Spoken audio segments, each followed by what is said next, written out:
रफीक क्या एक तकरीब से खिताब मुलाहिजा कर रहे थे और ख्वाजा साद रफी ने खिताब से कुछ देर पहले लोड शेडिंग खत्म होने का दावा किया था, लेकिन उनकी तकरीर के दौरान ही बिजली चली गई। क्या हुआ वहां पर, जानेंगे हमारे नुमाइंदे उल्फत मुगल से। जी उल्फत, बताइएगा कि ख्वाजा साद रफी जब खिताब कर रहे थे तो लाइट चली गई।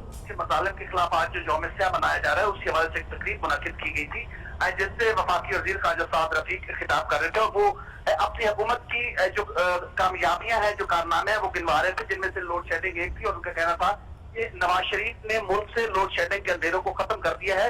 ये अल्फाज उनके मुकम्मल ही हुए थे कि लोड शेडिंग चली गई, और जो हकायक थे कि मुल्क में अभी भी लोड शेडिंग जारी है, जिसके बाद एकदम हाल में खामोशी छा गई और कुछ लम्हे के लिए ख्वाजा साद रफीक भी खामोश हो गए।